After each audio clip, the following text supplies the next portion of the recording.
हे कशासाठी? तर आपण केलेली कामं ही लोकांना विसरायला लावायची. आपण जे काय कोरोनामध्ये काम केलं, आपण जे काय सगळं शिवभोजन आता चालू आहे की नाही कल्पना नाही, पण 10 रुपयामध्ये आणि कोरोना काळामध्ये 5 रुपयात शिवभोजन गरिबांना आपण दिलं, करून दाखवलं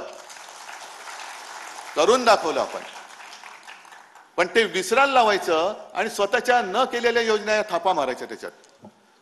आता तर अशी माहिती मिळते की घोषणा केल्यात, लाडकी बहीण पैसे कुठून आणायचे? न्यायालय त्यांना फटकारतंय की इकडे नुकसान भरपाई द्यायला पैसे नाहीत, लाडक्या बहिणीची योजना आम्ही थांबवू का? आणि मग सगळेच मुख्यमंत्री उपमुख्यमंत्री कोणाचं काय, कोणाचा पायपूस कोणामध्ये नाही, चिडचिड चालले.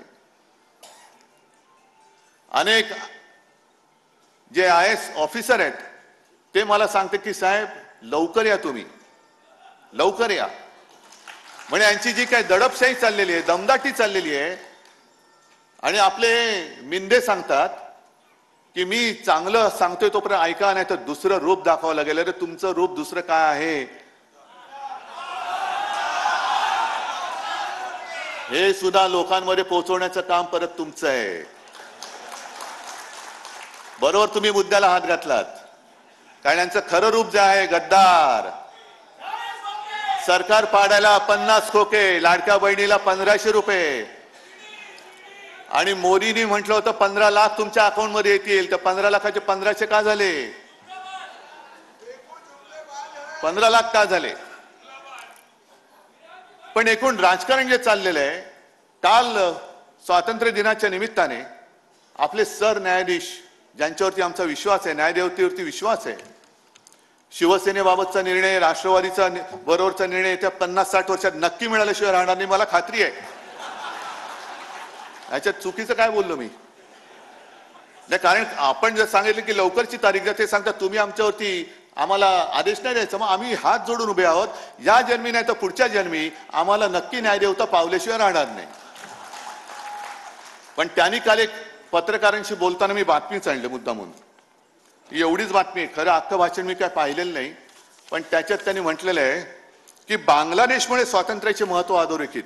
बांगलादेशमुळे, ज्या बांगलादेशला आपल्या हिंदुस्थानने स्वतंत्र केला, त्या बांगलादेशामुळे आपल्या देशाचं स्वातंत्र्य जर का अधोरेखित होणार असेल तर आपण कशाला ह्या देशात जन्माला आलो?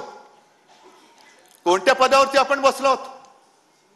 दुसऱ्या देशात काय झालंय? अरे बांगलादेशामुळे स्वातंत्र्य अधोरेखित झालं असेल, महत्व अधोरेखित झालं असेल, तर तिथे जी काय हुकुमशाही होती, दडपशाही होती, तिच्या विरुद्ध जनता रस्त्यावरती उतरली. पंतप्रधानांना राजीनामा द्यावा लागला, सरन्यायाधीशांना सुद्धा राजीनामा द्यावा लागला. ही लोकशाही बांगलादेशातली तुम्हाला मान्य आहे, परवडणार आहे?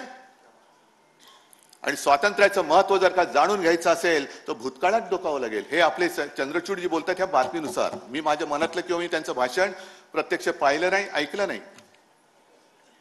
पण भूतकाळात डोकावं लागेल. चंद्रचूड साहेब मान्य आहे, पण आमचा प्रॉब्लेम असा आहे की आम्ही जेव्हा भूतकाळात डोकावतो ना, तेव्हा आम्हाला रामशास्त्री प्रभूने दिसतात. रामशास्त्री प्रभूने राघोबा दादाला या प्रायश्चित्ताला, या जे काय पाप आहे, हा जो गुन्हा आहे, त्याला देहांत प्रायश्चित्ताशिवाय दुसरं शिक्षा होऊ शकत नाही, हे सांगणारे रामशास्त्री प्रभूने आमच्या भूतकाळात लपलेले आहेत. आणि आपण सुद्धा कधीतरी भूत होणार आहोत, म्हणजे भूतकाळात जाणार आहोत.